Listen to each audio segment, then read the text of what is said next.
E hoje o programa Arte de Viver está em Balneário Camboriú, conversando com José Luiz Couto, e vamos descobrir qual a relação que existe entre a doença periodontal e o diabetes. Tudo bem, José? Tudo bem, tudo bom, Vitor? Tudo jóia. Zé, medicina periodontal quer dizer que já deixou de ser deixou de ser periodontia e passou a ser medicina periodontal? O que consiste isso? Na verdade, a doença periodontal é uma doença, é uma defesa do organismo contra as bactérias. E um paciente com doença periodontal, logicamente, o diabético tem uma diminuição nessas defesas. Por outro lado, a doença periodontal é a sexta doença, é o sexto fator agravante da doença periodontal, o diabetes. Então, o diabetes ele complica o quadro de doença periodontal. E nós precisamos, então, mostrar à população a importância de prevenção não só da doença periodontal, mas também do diabetes. Porque muitos autores chegaram à conclusão que o diabetes tanto pode causar doença periodontal, quanto a doença periodontal pode complicar um quadro de diabetes. Mas esclarece uma coisa para mim. Falando de doença periodontal é uma doença da boca, mas aonde exatamente? Normalmente, quer dizer, 100% dos casos, acomete as gengivas e o osso. Então nós temos chamado a gengiva, que é o tecido de proteção, e o osso, que é o tecido de sustentação dos dentes. Vou mostrar um modelo aqui que explica bem melhor isso aqui. Então nós temos aqui a gengiva, essa gengiva encontra-se inflamada, consequentemente essa doença é uma doença que evolui... Aqui, né, Zé? Aqui seria a gengiva saudável, né? Uma tonalidade mais rosa. Exatamente. E a gengiva mais avermelhada. Avermelhada. Então seria a doença gengival. Antigamente era conhecida como piorreia. Os antigos conhecem como piorreia. Até é muito comum nós ouvirmos histórias dos nossos avós que eles tinham os dentes maravilhosos. De repente, os dentes ficaram moles e caíram. Caía na boca, né? Caiu. Então, muitos com 20, 25, 30 anos já perdiam os dentes. Então, o que acontece? O que aconteceu? Por que os dentes realmente caíram? Ao longo dos anos, é como uma doença crônica, então ela vai evoluindo, esse osso vai sendo reabsorvido, os dentes ficam moles e caem. Mas isso ocorre por quê? Aqui, por exemplo, essa parte preta, o que representa o que aqui? Boa pergunta, Vitor. Primeira coisa, o que causa a doença são as bactérias. Então nós temos problemas com escovação, alimentação, muito refrigerante, muito Coca-Cola. Isso faz com que aumente, logicamente, o acúmulo de bactérias.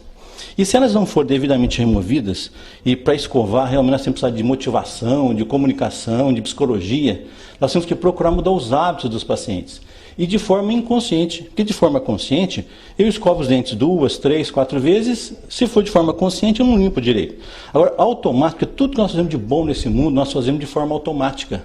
Nós fazemos inconscientemente. Então, tem que procurar transformar o hábito de uma boa escovação em um hábito inconsciente, e não consciente como nós pensávamos. Quer dizer, Desculpa até te interromper, mas então assim, é passar a ter mais atenção no que está fazendo, é isso? Porque é aquela história, começa a escovar, sai pelo corredor da sala, vai assistir televisão.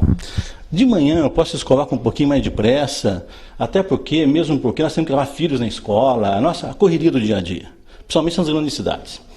Então nós temos que procurar caprichar melhor à noite. Então à noite, todas as noites deve ser um ritual. Por que à noite? Primeiramente, nós vamos dormir por 8, 10 horas. Antigamente nós dormíamos 8, 10, hoje é 4, 5, 6. Mas nessas 6, 7, 8, logicamente acontece um ressecamento da boca, principalmente no paciente diabético, que tem essa diminuição de saliva. Isso faz com que as bactérias trabalhem mais e melhor e sem interrupções. Aumenta a quantidade de bactérias também nesse período da noite?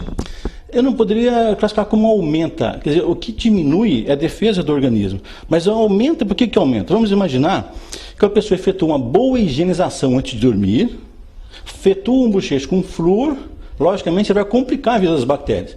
Por outro lado, aquele paciente, tempo do frio principalmente, agora mês de julho, recebe da querida mamãezinha um Toddy, um Nescau com 2 bolachinhas. Come aquilo na cama, a mãe leva com todo amor, dá um beijinho de boa noite, e a criança vai dormir e as bactérias vão ficar maravilhadas. Açúcar, Nescau, bolachinha, trigo, tudo que as bactérias precisam para quê? Para se desenvolverem. Então, se nós efetuarmos uma boa escovação à noite, uma só por dia já é suficiente. Eu escovo de manhã rapidinho, depois do almoço rapidinho, à tarde rapidinho. Agora, à noite tem que ser caprichado, é um ritual. É a diabetes que interfere na periodontia ou a doença periodontal é que interfere no diabetes? Hoje em dia, então, a medicina periodontal surge como um novo ramo da odontologia. Seria uma nova especialidade da odontologia, que é procurar tratar um paciente que tem cáries, doença periodontal, ou seja, piorreia, e um paciente que tem uma debilidade sistêmica, por exemplo, o diabético. No caso, desculpa até de novo te interromper, mas o diabetes então seria uma doença sistêmica, é isso? É uma doença sistêmica. O diabetes ele complica, dá problemas cardíacos, cegueira e muitas outras doenças que nós já conhecemos. O diabetes complica, logicamente, no caso de doença de gengiva, que afeta a cicatrização, ele causa nefropatias, anemias, hemorragias e é a doença periodontal. A doença periodontal hoje é a sexta maior complicação do diabetes. Então nós temos um processo inflamatório nessa gengiva.